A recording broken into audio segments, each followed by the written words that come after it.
wasn't long ago. America was awkward and clumsy. Its machines slipped and slid in a maze of belts and pulleys. It was a nation driven by horse and water power. And then came electric power. As inventors found new ways to use electricity, they were confronted with new problems. Electrical currents behaved in mysterious, unpredictable ways. While electric power was in its infancy, a hunchbacked German immigrant arrived in America, a dwarf who stood scarcely more than 4 feet tall, but who cast the shadow of a giant before him.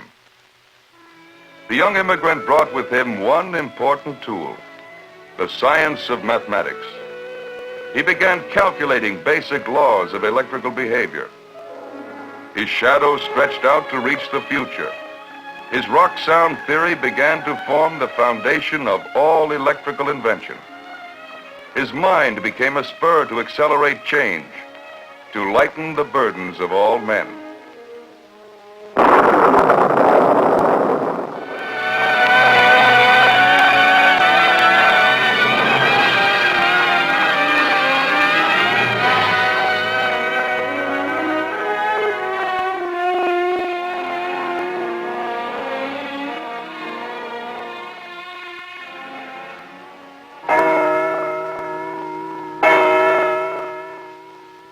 The German city of Breslau, near the border of Poland. Charles Proteus Steinmetz was born here a century ago, on April 9th, 1865. He was deformed from birth, a third-generation hunchback, extraordinarily inquisitive, perhaps blessed already with the divine discontent which would make him grow to be a giant among men. Breslau, the university, 1882. At Breslau, Steinmetz was driven by forces within him, studying, absorbing, taking more than was given. He was obsessed with theoretical physics, chemistry, economics, medicine, and especially with higher mathematics and the study of what was then a primitive form of electrical engineering. Steinmetz, 24 years old, America. I am very satisfied to have come here where a reasonable man can live reasonably and succeed. Nobody interferes with your freedom, and one has the entire Sunday for oneself. The immigrant hunchback searched and failed until he finally found employment with the firm of Eickemeyer and Osterheld, manufacturers of hat-making machinery. Rudolf Eickemeyer, also a German immigrant, he was willing to try the talents of a hunchback dwarf in ill health. After 8 months as a draftsman, Steinmetz began to apply his mathematical knowledge to the improvement of motors, and he was placed in charge of the firm's laboratory. His legacy to all of mankind, the notebook, began to fill with the shorthand of genius. And the genius spilled out onto the pages of Electrical Engineer magazine. There were no wondrous new machines here, no inventions. Instead, there was fundamental knowledge, words and figures, the basis for 1,000 inventions.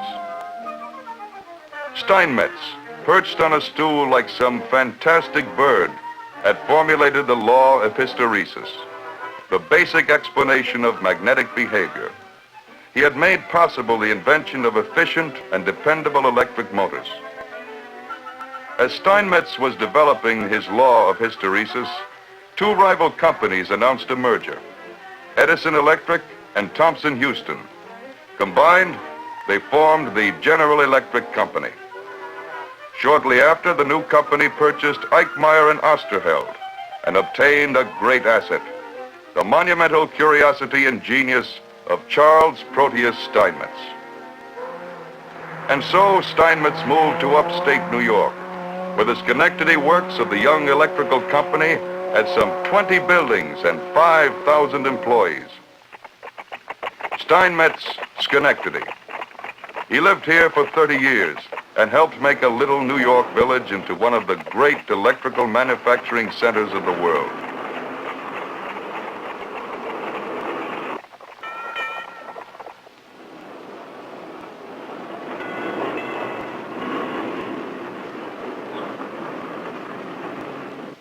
Steinmetz first took an apartment near his work. With the tree-shaded streets lined with 17th century Dutch homes, recalled the memories of the old country. He made friends, and soon a bachelor's circle of dedicated young electrical engineers set up a more elaborate residence. It was natural for his friends to bring their fascinating problems to Steinmetz for discussion and solution. At the General Electric Works, Steinmetz was officially made consulting engineer, a position he held throughout the rest of his life. He was called the Supreme Court, and important new ideas from within his rapidly growing company were sent to be tried against his logic and knowledge. There was the judgment of Steinmetz implicit in nearly every innovation introduced by his company. He was 29 years old. His understanding of the science of mathematics was augmented by a growing knowledge of electrical behavior. He worked far into the night on complex problems, obsessed and absorbed with his calculations, happily curious. In 1894, Steinmetz achieved another great triumph, a staggering achievement in complicated mathematical computation. He devised a formula to measure the forces of alternating current. His achievement was so monumental that others could not understand what he had done. Very few believed that his theory would work. And so, Steinmetz suggested that alternating current be transmitted over the 26-mile power line from Niagara Falls to Buffalo, an unprecedented test to prove his theory. At the same time, a major portion of the young electrical industry was fighting vigorously for the establishment of direct current. Steinmetz and alternating current won out in this first full-scale harnessing of the falls, and the controversy ended. Steinmetz was believed. The line had worked, but it took volumes simply to explain his theory fully, so that others could understand it. The contribution, mathematics which showed the way to the efficient use of electric power. Steinmetz was a prolific writer and inventor. More than 200 patents were taken out in his name. And while he was finding intellectual fulfillment, he was building a full, if strange and legendary life in his community. After he had lived in Schenectady for 6 years, Steinmetz built this house, and alongside it, General Electric constructed for him a 2-story laboratory. Here, a young technician, Joseph Leroy Hayden, helped with experiments, and a warm friendship sprang up. When Hayden married, Steinmetz missed him deeply. The long hours of complete absorption in their work, the mutual curiosity and understanding. So, Steinmetz invited Mr. and Mrs. Hayden to live with him in his large house. Soon after, Steinmetz adopted Joseph Hayden as his legal son. And from that time on, the third-generation hunchback had a healthy and happy family of his own.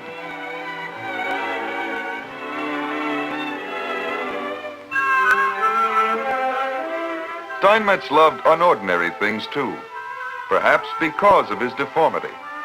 His bizarre collection startled the people of Schenectady, and quickly a number of legends grew about the eccentric electrical wizard.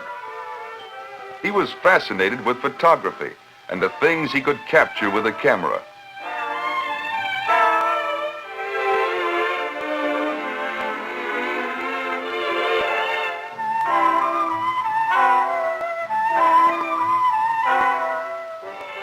With a group of friends, he designed a flying machine, and the remarkable machine was constructed in 1894.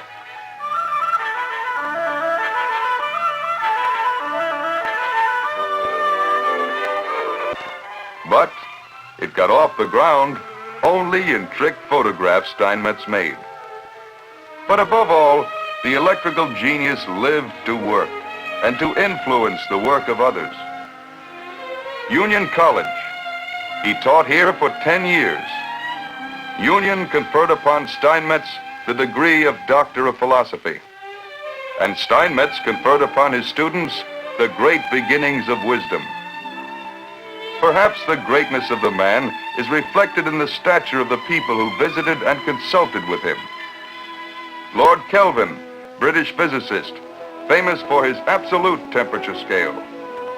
Henry Ford, who had an electrical problem with headlamps for his Model T. Guglielmo Marconi, pioneer of the wireless radio.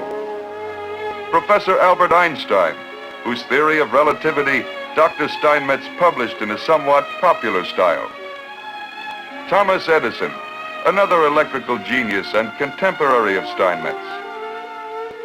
Steinmetz could never separate his private life from his work. At his camp on the Mohawk River, he spent many hours studying new electrical problems. And at the camp began a chain of extraordinary events.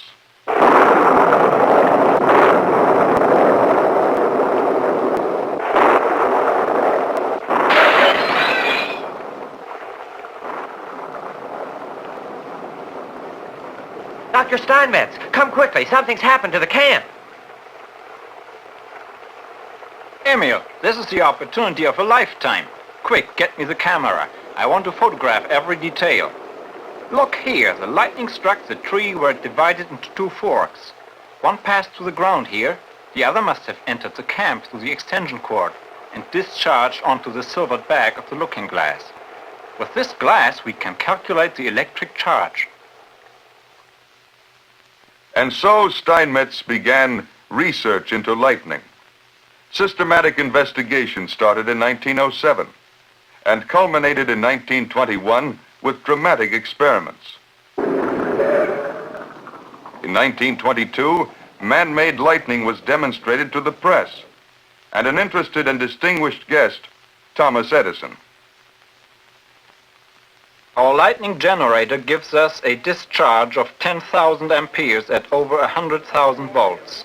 This explosive effect of real lightning will help us develop better lightning arresters and insulators that will safeguard buildings and electrical power lines.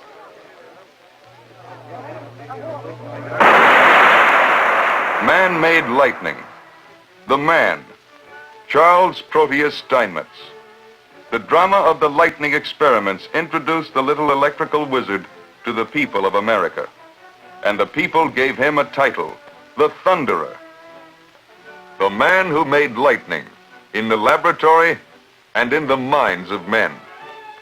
I envy the young men of today, for although the engineer has infinitely more competition, he has infinitely more opportunities. And what is true of electrical engineering is equally true of every other field of human endeavor. If I were to bequeath to every young man one virtue, I would give him the spirit of divine discontent. October 26, 1923. The electrical wizard of Schenectady is dead. Charles Proteus Steinmetz, 1865, 1923. His legacy? An understanding of magnetics for electric motors. An understanding of alternating current so that power can reach the motors. An understanding of lightning so that we can defend against it and keep the motors running. The mathematical foundation for continuing experiments with greater currents and larger equipment. Calculations which are basic to every student of electricity. Calculations which are used in the design of today's complex power equipment. Charles Proteus Steinmetz extended man's ability to use electricity, and he extended the dignity of man.